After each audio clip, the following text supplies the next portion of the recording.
Nziza webale nnyo webali ddala muganda wange atugoberera Sheehan Primary School ly'essomero ennaku zino eryegulidde erinnya naddala mwe baganda bange abali ku kitimba era osangayo batono nnyo amasomero nti nga YouTube ekwaza naye tubeebaza abatugoberera sofa mwebale nnyo mwebalire ddala. Tutambula mpola naye tuli sure ne gye tulaga we are slow but sure. Tukusaba eyakatweyungako subscribing ogende mu comment section oluwaddembe okulekayo obubaka oluwaddembe okuteesa essomero oba omukulu w'essomero enamba y'essimu yeyitawo ebeerawo bulungi nnyo egyolaba enamba y'essimu ye osobola omukubira n'oweebuuza ku ssomero eryo oba n'onyumyamuko naye. Nze Kali Esuubula ow'e Nakaseke nsaba obuuze ku bannayuganda. Science okulaba mukulu Kali Esuubula ow'e Nakaseke mupitu wat ennaku zino omanyi engeri gye naddayo okusoma tubyetaaga ekituufu biyinza okukutabukako ate era n'ebyobufuzi byetaaga asomye atuuka mu maaso eyo ng'ate waliyo omwana ng'ate ye ng'ayogamba ate amateeka abamupiira bagateekawo bagenda ne bateekawo amateeka ate na siniya 6 bagenda babavaawo olubaga naye 6 bagenda gijjawo nga bw'oba tolina bachelors togenda mu parliament kakati nno gye bujjako awo nga bamasters batula ne bakola ki anti ensi ekula osigala kulirya eddala abali mu mulimu gw'okugunjula abaana tubalamusizza nnyo bannaffe mwebale ddala mugunjula abaana tojja kulowooza nti omwana ajja MP nga ku MP7 oba mu senior 4 bitabo birina okuba nga biweerera ddala bulungi. Mwebale nnyo okutulaba mwebale nnyo okugula data tukomyewo nate okubayitiramu mu bikwatagana n'essomero lyaffe. Waliyo omusajja eyo omwami yafa mugenzi bamuyita Honorable Pascal yali Pascal Mukasa yali kyali mu P7 bwebeeyo omubaka wa Parliament Nakaseke naye Nakaseke eyo baali tebannajawulamu nti Nakaseke South Nakaseke North Nakaseke Central kati muli tulina constituency ezo n'eyokuna mumanyi ejja kujja eyokuna mungu abansasibuze mwenjagala okugenda naye Pasikaali yali musajja muyivu naye omanyi ebintu by'edda kati sooka obale okuva kati bala emyaka ndowooza nga 30 MP7 nagituula dda kubanga Pasikaali bwe mbalabalamu emyaka egyo abantu abalinga balina zi degree n'ezi masters baali nga batono naye omusajja oli yali yasoma ng'alina ebitabo omusajja yali yasoma nga buli wantu woolaba weekuusakuusa kuba nzijukira waliwo minisita w'ebyenjigiriza we yajja yali ani ebiseera ebyo yali Kiddu Makubuya naawe ebiseera ebyo emyaka nga 3 mabega 32 bw'ataba gundi bw'ataba Kiddu Makubuya yali Jim Muhwezi waliwo ne Namirembe Bitamazire Bitamazire ali wakati awo Kiddu Makubuya ali Namirembe Bitamazire ani yasooka okubeera minisita ow'ebyenjigiriza manyi bajja babakyusa kale kiyinza okumbeera ekizibu okujjukira Namirembe Bitamazire aliwa nnyo mu byenjigiriza naye wakyazijjukira omugenzi twali ku sazaawe Nakaseke najja naye otutwala ku ssomero wala P7 omwana oba ojjukira oba otegeera bulungi kati nze nagenda nga mbirikolinga ne wano mu secondary nga tuddamu timiringosi eyo naye omwami yayogedde oluzungu nga n'abakulu abaliwo nga tebabitegeera oli omwami yali afuwa oluzungu kyokka ng'ate mulimi ng'abeera mu nnimiro ebiseera bisinga naye yali afuwa oluzungu naye nga bwe bayogera ebyafaayo bye mu kufa mama ng'ebitabalina biyitire kati olowooza mukono ga Kali Esuubula wange onaagendayo atannaba akyalina bubeezi kadiguli kamu waliwo abagenda okujja nga batuusiseera kituuse nga gamba nze nyina ebitabo we biti osobola okuteeseza eggwanga osobola okubeera ng'oteeseza abantu nga weetaagisa ebitabo. Mwami Kizibu enteekateeka ya ttaamu olusoma lw'ettaamu nno olwokubiri tuli mu lwakubiri Sheehan Primary School muteeseteese mutya program ki gye mulina ndowooza ndi ku muntu omutuufu asobola okutubuulira kuba luli nalabako ku bbaasa yali atubuulira bya yunifoomu waliwo yali atubuulira awo naye enteekateeka yo gy'oyina paka ettaamu weneggwako kubanga twayingira mu ttaamu eno nga manyimu ekintu kimu tuyinamu omukolo ogwanga 10 ogw'omunaana. Nze gye mbanva omukolo ogwa 10 ogw'omunaana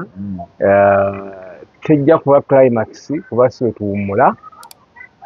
Tusuubira okuwummula nga 20 ogw'omunaana etusobola okuwummulira, so nga tetunaba kuwummula tukola ebibuuzo. So wiiki eyo nga tubudde mu mikolo omukolo gugenda beerawo nga tunakola 10 ogw'omunaana ebibuuzo nga biwedde 10 ogw'omunaana bwe tuva mu mikolo tukola ebibuuzo. Omukolo gwe gugenda okusooka ebibuuzo bikolebwe, then awo 12 awo tukole ebibuuzo nga 2 awo tube ng'abaana tubata tugenda mu luwummula. Kati egyevudde omukolo ogutandise ogenda gukola ng'ettaamu eggwako tukomekkereza ttaamu atugaza ennaku nga 10 tuggalewo ttaamu. Kakati ate awo wakati awo kyaki eyinza otubuulira ddi tuba n'abaana abagenda okusembera bajja kubaayo nagwo gujja kuba mukolo bagiyita first holy communion abatandika okusembera mu kyaki. Kati baba n'omukolo ogwo nagwo guba gw'amaanyi nagwo gujja kubaayo.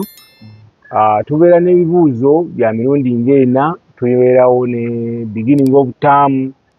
nga gye tugenda okukola next week tuyinza okukola beginning of term. Kyoba olaba nga luli lwe twali ffenna nakugamba nti omwana bw'asigala ewaka afiirizibwa, kati tugenda kukola ebibuuzo beginning of term. Ate beginning of term alina percentage gy'atwala ku performance ya term yonna. Era percentage eno emuyambako okuimprovinga wakasobola okukola obubiina naye ate no beginning of term agikola bulungi. So wiiki ejja tugenda kukola bibuuzo bya beginning of term. Tujja kubayo n'ebibuuzo ebya mid term. Awo tubeereyoko ne visitation day, abazadde bajje balambule ku baana omwezi gw'omusanvu awo nga bakatandika balambule ku baana baabwe. Tujja kubaayo waliwo n'ebibuuzo ebyo tubeera nabyo tubiyita pre-end of term. Batugenda okuwummula n'ekibuuzo kiyita port pre-end of term. Bakolamuko ne beegezaamu era ekibuuzo ekyo nakyo mukikibawa then tubawa ne end of term. Ebibuuzo bina bye bakola. Kakati tuyinayo enkola endala gye twagala okuteekawo ya education. Term ey'okubiri amasomero agasinga gabeera ku education tours whereby nti omwana gy'ayize mu kibiina afuluma n'agenda n'abirabako ebweru mu nsi ey'ebweru. Kakati kuba kulambula bayita okulambula naye nga si kulambula for fun, just for fun. Kulambula naye nga kuyiga, kulimu okuyiga. Kale fun ebaamu naye ng'ekigendero ekikulu kya kuyiga. Ekyo kikoze classes meka? Essomero lyonna ligenda kufuna okulambula okwo. Essomero lyonna naye nga kwanjawulo kubanga owa P7 byalambula tutandyaga linnya tutwale wabba nasale wa P3. So nasale okutwala ku P3 balina ebifo ebyabwe gitwala batwala nga byawano kumpimpi kubanga bo bakoowa mangu. Then P4 okutwala ku P7 tugenda batwalako ewalako kubanga era bano abali mu ebibiina ebyo bayinza okuba nga tebaagende bo nga balamba. Manyi waliwo okulambuza abaana nga bikase balambuza wano mu Kampala ne balambuza akamasiro g'e Kasubi ne lunaku luddako ne balambuza tukyusaako. So katugenda kubeera nga tubatwalako ebweru wa Kampala balabe ebifaayo, tubalage ku bifo nga tea estates gye basimba amajaani, tubatwale tubalage ensozi. Tuyinza okugendako Fort Portal waliyo Crater Lakes bazisoma mu social studies tebazirabangako batuuke bazirabe balabe magma bwafaanana, balabe amabeere ga nnyina mwiru bamusomanga mu primary eyokusatu mu legends zaffe gyegali eyo otuukayo n'olabya ddala nga amabeere gavaamu amata gatonnya gati ewaba ekigambo amabeere ga nnyina mwiru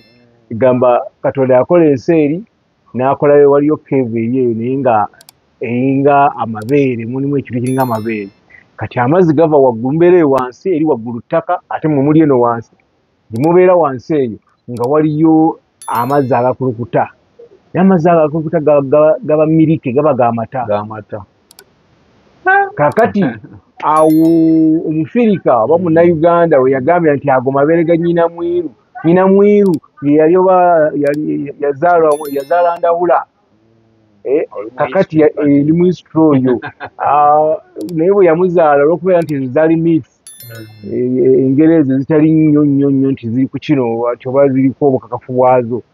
kati bo ne bagamba nti abo mabeere ga nnyina mwiru naye bwe natuukayo nze nakitegeera lwaki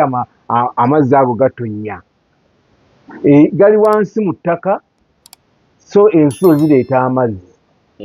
kati bwe mukkayo eri wansi mu kiwonka egyo gye mugenda mu kyazi eyo wali kikeeru bwe mukkayo muleka ettaka nga liri waggulu naye mwe ne mukka ne mugenda eri wansi kati gye mukka amazzi gano agajja gakulukuta ng'ensulo bwe gatuuka wali we gatonnyera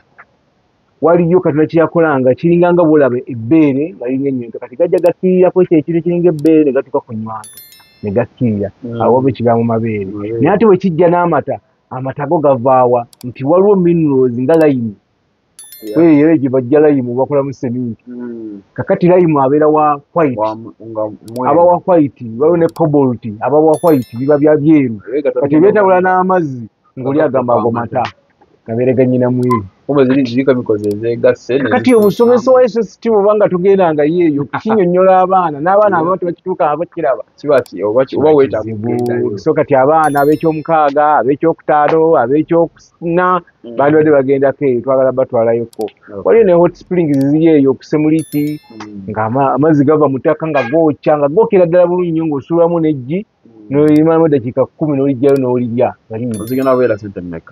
sente era ntono nnyo twagala basaba mitwalo 10 kuliko okulya ekina kyetaayiza okusobya kusala olunaku lumu tukomemu kubanga wala olunaku lumu tugenda leero enkeera nga tukomawo twagala tuwaayo nnyo then bano abaawano okumpi bo emitwalo egyayo genda kubeera 8 kwetoola wano mu kibuga nabo balabye balabye naye ngaekigendererwa kusomesa abaana baffe ekyokubiri kumanya ensi yaffe kubanga bagiyita Uganda zaabu naye tebamanyi ekigambo zaabu kyavaawa Uganda zaabu Pearl of Africa yajja kyokubeera Pearl of Africa ekkula lya Africa so kati abaana balina okutambulako ne bamanya nagamba wamaani wambe ekigambo ekkula lya Africa ne batakiteeka ku nguzi gye batugamba nti Uganda tulya nnyo enguzi ne bakiteeka ku butonde bw'ensi tweyanze that is head teacher owa Shiani Primary School bwe tuli naye naye njagala tuddeyoko wali kati ni Mr. Tizito aw'omukolo ogwanga 10 kubanga etaamu yennyini gye tuli twatandise okweteekateeka era tuli mu kufumba tuli mu kutegeka gw'omukolo nga 10 gulina okubaayo guli ku ssomero kuba tetwagala tekujaguliza walala wano wennyini tujja kujyaawo mu nteekateeka gy'olina abayizi bali abaasooka katubale emyaka kubanga ogenda jaguza emyaka 25 egiyise ng'oli mu nsika y'ebyenjigiriza naye katwogere ku bayizi bano abaasooka emyaka 10 egyasooka kubanga kati sawa zino ndowooza bazadde babeera bazadde emyaka era abaana we bali wano balina bangi abazzukulu we bali baabo nno abaasooka okuzaala amangu abaana bagenze bali wala bazaala amangu naye abagira nga bakyatambuza ebitabo balina abaana bo mu P2 mu P1 mu P3 bwe bati kati enteekateeka y'abano ogenda bafuna otya balina omukutu abo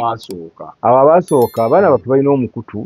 kwe twabateeka gugwa WhatsApp naye ne ku Facebook abamu gye bali batulaba tubategeeza na guno omukutu ogwa YouTube kyemanyi gye muli mulaba bambi mujje ku mukolo guno mulabere ku bannamwe bwe muludde okulaba mulabere ku batica abamu ekirungi batica abamu bakyaliwo wano nganze nange wendi abamu badde mulowooza nti sikyaliyo gyendi mujje mundabeko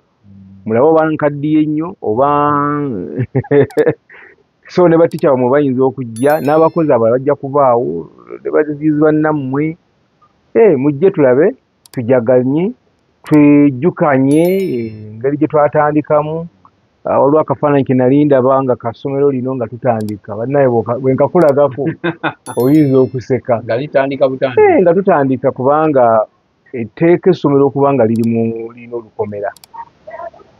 ekisaakaate etteeka lya ministry baziyita BMRS mu Uganda mukka Ministry of Education Ministry of Education ya Uganda yonna ne bagita BMRS mu bulambulukuwa kiri basic minimum requirements standards of education essomero linokuba kati kigambo basic kitegeeza nti ekitono kyotandikirako kuba ekigambo basic kitegeeza wotandikira kakati mu byolina okutandika nabyo oba essomero byandibadde nalyo ebiri basic ebyetteeka nti si byakwejalabya si byaki mulina okuba mu fensi essomero teribeera mu kyangaala watandika nayo kakati ffe twatandika n'ekikomera naye gyali miti ng'omanya olugo twakuba emiti gya kalitunsi n'osimba emiti bwoti egya kalitunsi poles then bw'omala n'ofuna ate emirala egy'obukiikakiika nga oba ku lugo lw'enti n'oteekako awaggula geeti era nga nayo ya lugo yesihani yatandikira nalaba akafaananyi ne ngamba eno gye twali eno lugo nga koliko ne signpost nga kweri kwa nayo kiseme requirement signpost teeka essomero lirina okuba ne signpost kati nga signpost weeri awo n'olugo luli silwali nga luwanvu lwa fuuti nga 4 naye nga oli amanya nti omwana era nga ate ekirungi ng'abaana balina respect teryalubuuka era bwe tutambula bwe baavanga gye bavudde lwa ne bazannya akapiira ne kabuuka ne kagwa eri nga balina kusaba editica nsaba kugenda kugyayo kapiira kayiseemu etteeka lyetteeka tolina yali takkirizibwa kufuluma nga tofuluma naye akapiira ko kayiseemu kubako tekasaba permission kati ate gwe abadde akakuba ne kagenda ne kayita mu lugo olwo olina kusaba permission ne bakukkiriza n'ogenda n'okajjayo so kati ebintu ng'ebyo mujja ne tubyejjukanya abaaliwo mu kusooka mujja kulaba enkyukakyuka waliwo amaze emyaka nga 2 nga tajjaawo nga tamanyi na somero gyebali kati omwana yagenda ebweru ebbanga baamala ne bagenda ne South Africa ne bagenda wa so abamu baakomawo okuko emyaka nga5 emabega buli mwaka obawo ekikyuka bingi lumu nali ndi ku mukutu gwabwe abayizi abaagira abaava balina omukutu gwabwe naye omwana omu nagamba bannange etika akyazina obuzina bwe yatuzinanga nti nga sijjukire nabazinangamuko ku mazina mbajjeko stress kati ali naye mbajjukiza twasomesanga abaana nga tulina ekibiina kyakuzimba ekizimbe ekibiina nga kigazi kati nga tetulina baana bakijjuza naye nga twetaaga obwetaavu bwa class netugamba katukoze tutya tukuba plywood okwawula mu kibiina naye ng'olutalo luba mu kwogera tikyo weero olina okwogera nnyo abaana bawulire noweero olina okwogera nnyo abaana bawulire nga kuleekaana kubanga buli omwana alina okuba ng'akola amatiza class ye tuleekaana embeera nebeerawo nga tukyali mu class mu P3 alina okuleekaana naawe ali mu P4 olina okuleekaana obwana ne bubeerawo ne butoberwa eyo embeera ashutize gwali baddewo ku muzigo buli omu n'ateekako wuufa oli n'ateekako Eddie Kenzo n'ateekako Bobi Wine kati gwe n'obeera awo akati gwe tolina tugeze gwe tolina wuufa oli wakati owe nataddeko oli ataddeko Kenzo onataddeko Bebe Cool n'ompulirira embaga bubobobo kati bwe twalinga Mukama n'atuyamba ne tuvaayo eyo naye era nga tetunavaayo abaana nawo nga balina engeri gye baafumitanga obutuli mu plywood eri kati omwana atudde okulya na plywood agera osomesa bawanisa emikono n'afumita munne penso ng'atali mu klasi gwe kati ebintu enjagala mbajjukize ng'omukolo gutuuse omukolo gujja kunyuma kubanga abamu tebimujjuka ogenda okulaba mwana munanfumise naye nga namufumise taliiwo ali mu kibiina ate kirala so byebyo byabeerangawo mu biseera ebyo tubayita mu mukolo mujje kiri ekyagundi ekyattuwa njagala abazadde basasule nga bukyali kuba buli basasula nga bugenze batukaluubiriza otegekedde abaana temunaatuka eri mujja kulya enkoko oba enkoko nga 4 ate bajja ne byayinyigamu ku lunaku olusembayo enkoko mwazimala dde okugula enkoko zammwe 4 ate muyingamu abaana 5 kati enkoko ezandibadde balya enkoko 10 ate mulya ku zino 4 ne mufiiriza bali abalala mwandibadde mugendera mu mmotoka nga nnene mupangisiza costa ate olunaku lutuuka lwennyini ng'ate bongeramu abaana abalala ng'ate muleeta kigege abantu badde bagenda mu mmotoka emu kubanga eri muba mwagibuukinga dda. So tusaba bwe baba bateekateeka abazadde twakibanyonnyola mu Sacula nga tuwummula nti tunaba tutandika ttaamu waliyo tuwa katusaba mutandika okusasula sente za tuwa mpolampola tubeere nga olunaku lugenda okutuuka nabagamba mu gw'omukaaga wiiki eyokusatu. So wiiki eyokusatu weneetuukira tubeere nga tumanye abaana abagenda tubategekere bulungi kubanga ate era nabwana bumanyi okukaaba nga bulina sente zaabwe kubanga mbagamba na principles oba tuwa booking nze nkulekawo negaawo oligenda ttaamu eddako. So ne ku mulundi guno saagala tubalekewo wabula musasule nga bukyali waakiri jangu weewandiise okakase nti kooli ku lisiti sente nti njaziwa lunaku bwe luti naye okusinga lwe mugamba nti mwewandiisa ku lunaku olwo tugenda lwennyini. Zezimu ku nteekateeka eza ttaamu eno ndowooza omukulu azirambuludde bulungi nnyo era tezimulimu okulambuza abayizi okuviira ddala wansi mu nassale mpaka ku P3 bagenda waabwe, then P4 oba primary 4 mpaka primary 7 nabo bagenda kulambula waabwe. Then tulina omukolo ogw'okujaguza emyaka 25 Shian at 25 ennaku z'omwezi 10 ogw'omunaana tugenda beera wano ku Shian wennyini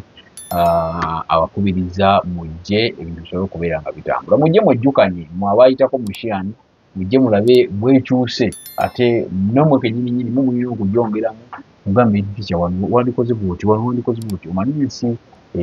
gye tukubeeyo nga tuvudde mu ssomero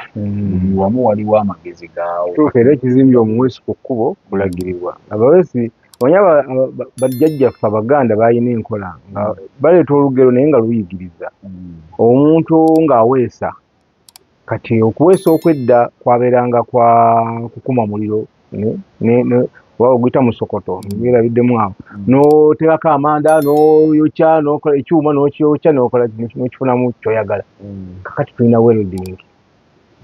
nga ne metal fabrication bakwata ebyuma ne bakyokyesa amasannyalaze oli n'afunamu kyayagala. Mulaba enzigi ezo zimu zetukozesa mu mayumba gaffe amadirisa amakeesi g'abaana ge batwala ku ssomero ebintu bingi nnyo bye bookya naye mumbuuleeyo omuntu omu wa welding ayokera emmanju w'olusuku bonna babeera ku kkubo. So ekyobeeza ku kkubo sikuba nti bagezi nnyo kubalagirira ekizimbye omuweesi ku kkubo kulagirirwa so amagezi tegaggwayo. So nammwe mujje mutuibwe ku magezi twongere okulaba nga tutambuza ekintu kyaffe. Mwebale nnyo ddala okutulaba, mwebale okutuwuliriza ate mwebale n'okusubscribinga era tusaba mwongere musubscribinge mwongere busharinge bu videos bwaffe buno butambule kubanga tugezaako okulaba nti nno mumanya ebifa mu ssomero lyaffe. Kijja kutuzaamu amaanyi mangi nnyo nga nammwe mutuzeemu nga mukomentinze mu comment section ne mugamba kino mwandibadde mukikola bwe muti kino wano nkulu twayogedde bulungi wano watulimbyemu kyajja kitya n'ebibuuzo tusobola okubiddamu nga mutugize baba nga waliwo ebibuuzo ebimwaweza nga tetubiddangamu ddamu bambi owereze ekibuuzo ekyo nga bana bwomanyi emikutu gye tuliko mingi. Tulina Snapchat, tulina YouTube, tulina TikTok, tulina WhatsApp, tulina Facebook n'emirala nga X nayo gyegiri. So obudde olumu buyinza okutubula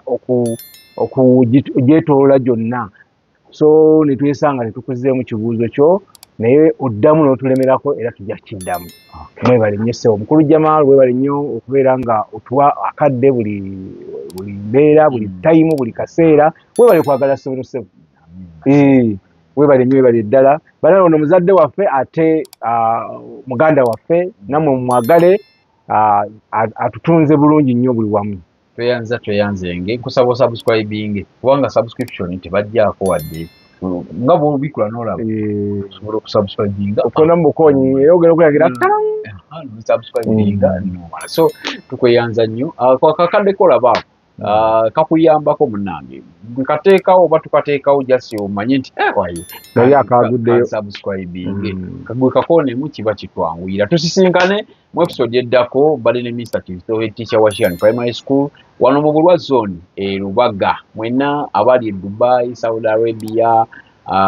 waliwo omusajja yaba yakubira essimu Hussein Sebo omukulu abaana batandise pozi ng'ogamba nti ojja baleeta mwaka gujja ate awo tujja kuba ku nkola ndala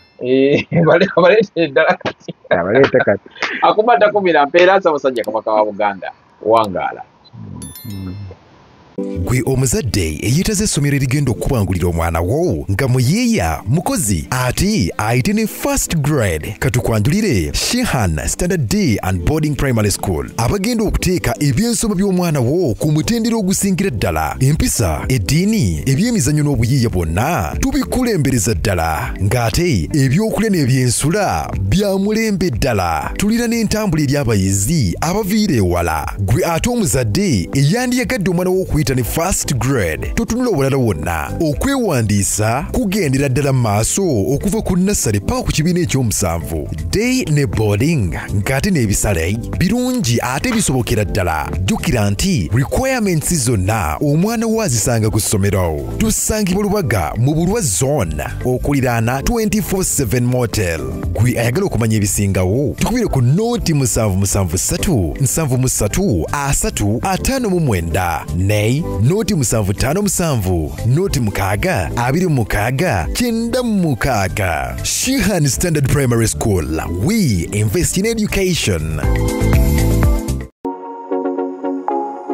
Gwe eyeetaaze buli kalonda w'abaana oli mukyala naawe eyeeteekerateekera okuzaala nga weetaaga obugoye bw'abaana abato okuviira ddala ku bawere engato eby'omu kisenge by'abaana ebitanda by'abato obusuuka eby'okuzanyisa by'abaana ebiwangaazi ate ebigomo ddala na buli kalonda yenna ow'abaana kankwanjulire Tigida Babies Villa nga bano basangibwa Ekitebi okuliraana omuzikiti nga waakava ku katale k'obummonde ng'odda ku Star abatuusa bino byonna okuva mu mawanga agasinga okukola ebintu ebyo ate ku bbeeyi ensaamusaamu gw'omuzadde tulina kubonaabona jangu ofune buli kalonda w'abaana ate jjukira nti tukola ne delivery awo wennyini w'oli tukubire bukubizi ku noti 772 98 331 ne noti 758 98